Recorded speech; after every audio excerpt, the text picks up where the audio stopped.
हम सबों के नेता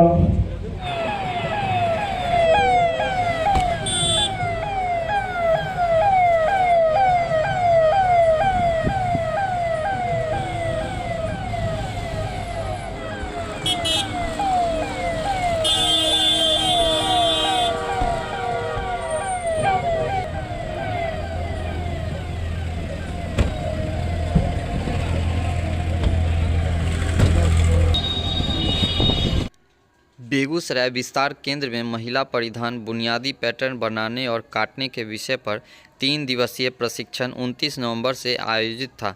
इस कार्यशाला के जरिए जीविका दीदियों को विभिन्न प्रकार के पैटर्न तैयार करने का कार्यशाला के जरिए प्रशिक्षण कुशल शिक्षकों के द्वारा दिया गया। वहीं जिले को औद्योगिक हब के रूप में राज्य व केंद्र सरकार के द्वारा विस्तारीकरण का कार्य किया जा रहा है। ये बातें बिहार के उप मुख्यमंत्री सम्राट चौधरी ने बेगूसराय के निफ्ट विस्तार केंद्र में जीविका दीदियों के 3 दिवसीय प्रशिक्षण शिविर के समापन पर कहा। समापन समारोह में कुल 30 प्रतिभागियों को प्रमाण पत्र देते हुए कहा। प्रशिक्षण के समापन पर उप मुख्यमंत्री के हाथों प्रतिभागियों को प्रशिक्षण के प्रमाण पत्र दिए गए। उन्होंने कहा कि हुनरमंद होकर जीविका दीदियों अपनी जीवन शैली को सुधार रही हैं, वहीं सूबे तथा राष्ट्र की तरक्की में भी अपनी महत्वपूर्ण योगदान दे रही हैं। निफ्ट के द्वारा समय समय महिलाओं के प्रशिक्षण शिविर आयोजित की जाती रही है। तो फिर कौशल विकास की बात की जाए तो महिलाओं को आत्मनिर्भर बनाने में मददगार साबित हो रहा है। उन्होंने कहा कि जिस तरह यूपी में भव्य राम मंदिर का निर्माण हुआ है, तो बिहार में भी भव्य माता जानकी के मंदिर का भी निर्माण होगा। और सड़कें के मामले में कहा कि बिहार की सड़कों को एक्सप्रेस वे जल्द ही मिलने वाला है। यह एक्सप्रेस वे जो रक्सौल हल्दिया एक्सप्रेस वे जो बेगूसराय की सड़कों को जोड़ते हुए कोलकाता जाना आसान बनाते हुए कम समय की दूरी साबित होगी। इस कड़ी में सदर विधायक कुंदन सिंह ने कहा कि केंद्र तथा राज्य की एनडीए की सरकार समाज के अंतिम पायदान पर खड़े लोगों की जीवन शैली को बेहतर बनाने की दिशा में काम कर रही है। तो पटना से आए निफ्ट के कर्नल राहुल शर्मा ने जीविका दीदियों को प्रोत्साहित करने के लिए उप मुख्यमंत्री का आभार व्यक्त किया। इस कार्यक्रम के मुख्य अतिथि उप मुख्यमंत्री सम्राट चौधरी थे। साथ ही मौके पर निफ्ट के सहायक प्रधानाध्यापक डॉक्टर मनोज कुमार पारस, प्रयोगशाला सहायक Prince Kumar, Jeevika DPM Avinash Kumar, SP Manish Kumar, DDC Somesh Bahadur Mathur, जिला भाजपा अध्यक्ष राजीव वर्मा, जदयू जिला अध्यक्ष रुदल राय, पूर्व विधायक ललन कुमार, नगर विधायक कुंदन कुमार सिंह समेत अन्य गणमान्य मौजूद थे।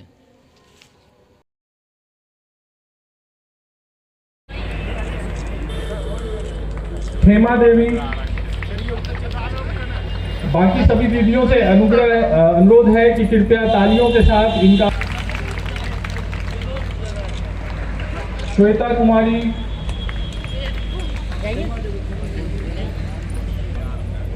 सुजीता कुमारी,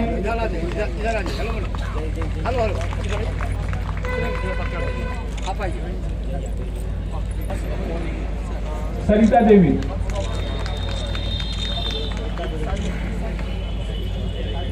आइए जल्दी आइए।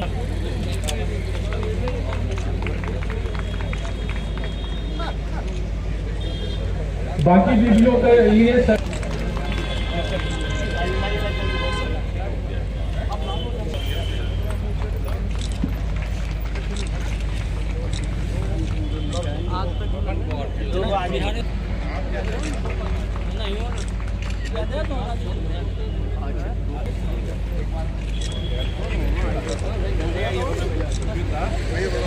चौधरी जी, माननीय विधायक श्री कुंदन कुमार जी, माननीय विधायक श्री हार्दिक स्वागत और अभिनंदन है।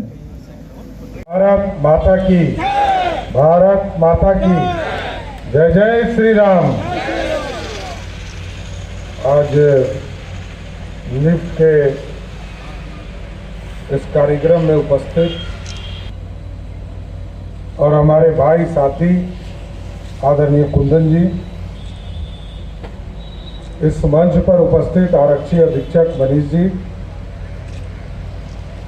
इस मंच पर उपस्थित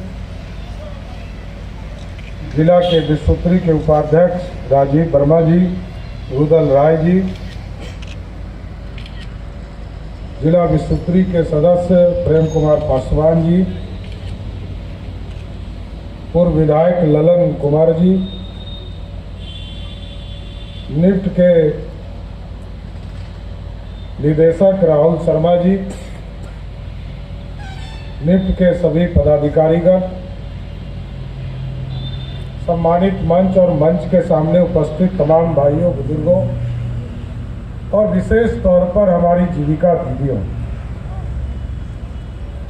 आज प्रमाण पत्र वितरण समारोह है और इस कार्यक्रम में आदरणीय गिरिराज जी को भी आना था, लेकिन देश में कई जगह उनके कार्यक्रम लगे हैं, दादा नहीं आ पाए। आज आपके बीच में हमें आने का मौका मिला है। जीविका दीदियों के लिए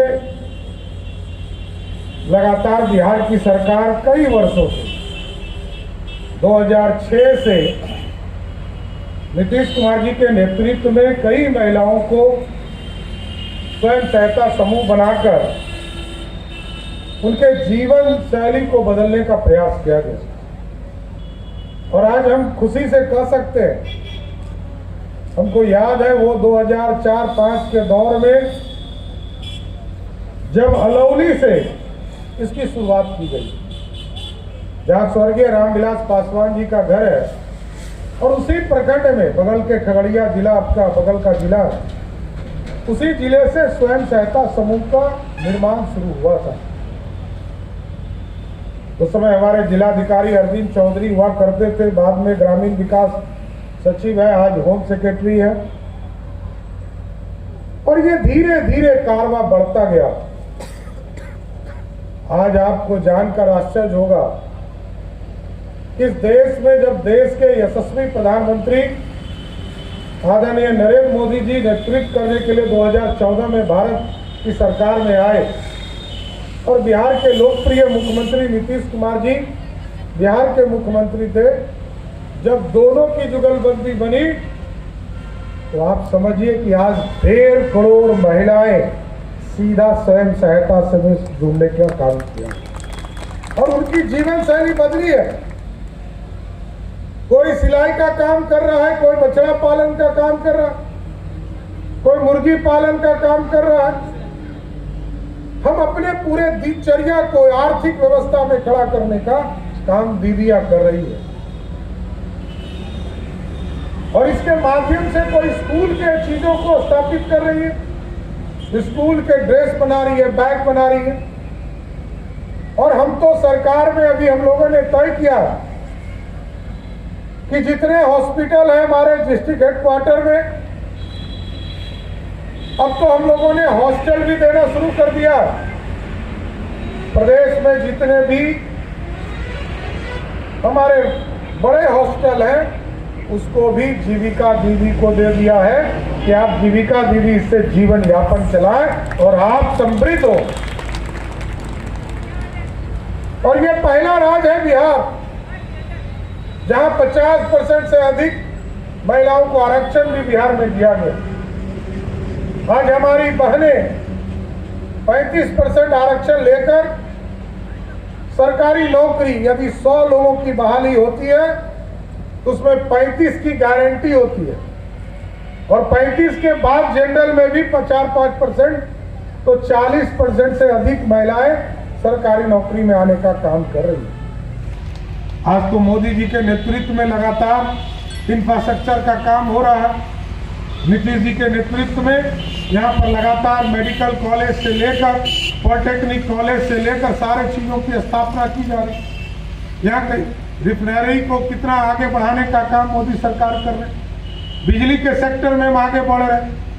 हमारे यहाँ अभी एक्सप्रेसवे आने वाला, आप समझिए कलकत्ता जाना हमारा मकसद होता था। आज से 100 साल पहले हमारी राजधानी कलकत्ता थी। और उस कलकत्ता हमारा एक तरह से इकोनॉमिक जोन है। अभी हम लोग रक्सौल से हल्दिया का एक एक्सप्रेसवे बनाने जा रहे हैं और इसी बेगूसराय से होते हुए यहाँ से ऐसी व्यवस्था की जा रही है कि 3 से 4 घंटे में यहाँ से लोग कलकत्ता पहुँच जाए, इसकी चिंता करने का काम किया जाए। और जिस तरह उत्तर प्रदेश में प्रभु श्री राम के लिए भव्य राम मंदिर स्थापित किया गया, साथियों हम लोगों ने भी कल वित्त मंत्री जी ने भी सहमति दे दिया है। माननीय मुख्यमंत्री जी के मार्गदर्शन में हम लोगों ने तय किया है कि जिस तरह उत्तर प्रदेश में भव्य राम मंदिर का स्थापित हुआ है, उसी तरह भव्य सीता मंदिर भी हम इस बिहार में स्थापित करने का काम करेंगे। और मैं निफ्ट के लोगों को धन्यवाद भी देना चाहता हूँ कि आपके माध्यम से लोगों को ट्रेनिंग भी दिया जा रहा है, शिक्षित भी किया जा रहा है और प्रशिक्षण के माध्यम से आप सभी लोगों का ट्रेनिंग का काम आपने कराया। इसके लिए मैं विशेष तौर पर धन्यवाद देते हुए अपनी बातों को विराम दूंगा। इनका स्वागत करता हूं, इनका अभिनंदन करता हूं। आप सब लोग जानते हैं कि बेगूसराय का लगभग चौमुखी विकास पिछले कई सालों से चल रहा है और ये आदरणीय प्रधानमंत्री जी के नेतृत्व में, नीतीश जी के नेतृत्व में, हमारे सम्राट चौधरी जी के नेतृत्व में और गिरिराज जी के नेतृत्व में केंद्र सरकार जहां एक और लगभग 60,000 करोड़ का निवेश किया, चाहे वो 6 लेन का पुल हो, चाहे 4 लेन सिमरिया खगड़िया 4 लेन रोड हो, कई इस पर फ्लाईओवर हो, वहीं सम्राट जी और नीतीश जी के नेतृत्व में भी कहीं मेडिकल कॉलेज हॉस्पिटल खुल रहा है, कहीं आयुर्वेदिक मेडिकल कॉलेज हॉस्पिटल। और मैं आपको बता दूं जो अशुरारी में मेडिकल कॉलेज हॉस्पिटल खोल रहा है वो लगभग 450 करोड़ की लागत से बन रहा है। और सूजा भर्रा जो मेरे ही विधानसभा में वहाँ जो आयुर्वेदिक मेडिकल कॉलेज बन रहा है वो भी लगभग 250 करोड़ की लागत से बन रहा है। इंजीनियरिंग कॉलेज, ये सारा चीज़ यहाँ पर है।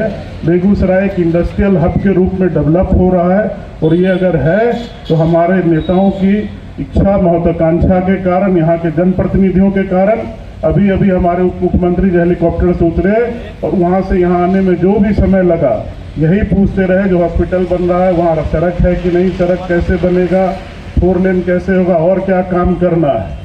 तो ये संभव होता है जब एनडीए की सरकार बनती है। इनके जनप्रतिनिधि जो समाज के अंतिम पायदान पर बैठे हुए लोग हैं उनका विकास कैसे हो इसकी चिंता करते हैं, समाज का विकास कैसे हो इसकी चिंता करते हैं, युवाओं को रोजगार कैसे मिले इसकी चिंता हमारे। आप तो देखते हैं कि हमारे सांसद जी भी आते हैं जो केंद्र में मंत्री हैं, ऐसा करते रहते हैं। अभी अभी ये तो एक एक्सटेंशन सेंटर जो अभी जहाँ पर हम लोग बैठे हुए निफ्ट का खुला है, इसी का एक क्षेत्र हो चाहे सड़क कोई भी क्षेत्र हो उसमें चौमुखी विकास हो रहा है। मैं ज़्यादा समय नहीं लूँगा क्योंकि हमारे आदरणीय उप मुख्यमंत्री जी को इसके बाद फिर एक जगह और जाना है कार्यक्रम में। तो अंत में यही कह के आप सब लोगों की ओर से अपने आदरणीय उप मुख्यमंत्री जी को धन्यवाद देते हुए कि इसी तरह से आपकी नज़रें बेगूसराय के ऊपर इनायत रहे और बेगूसराय का चौमुखी विकास होता रहे। बहुत बहुत धन्यवाद। एक बार जोरदार ताली से अपने उप मुख्यमंत्री जी को बहुत बहुत धन्यवाद चाहूँगा कि हमारे गिरिराज जी जिनको आप सब प्यार से दादा बोलते हैं, ये सब उनके दिल से चाही हुई हर एक डायरेक्शन है, गाइडलाइन है जो वो आप जितनी जीविका दीदी यहाँ पे बैठी हैं, जितना वो उनके बारे में सोचते हैं वो देख के तो मेरा दिल भी बहुत ही ज़्यादा खुश होता है।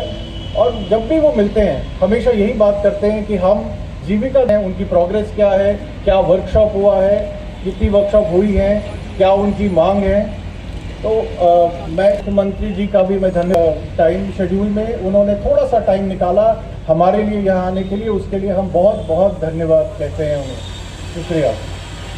और समूह के माध्यम से ट्रेनिंग मिलने के बाद वो आधुनिक तौर पर अपने जीवन यापन को बढ़ा पाए। और जी लंबे समय से यात्रा में निकलते रहे हैं और समस्या जब बिहार के मुख्यमंत्री जनता के बीच में जाएंगे तो जो समस्या बची हुई है उसको खत्म करने का प्रयास करेंगे।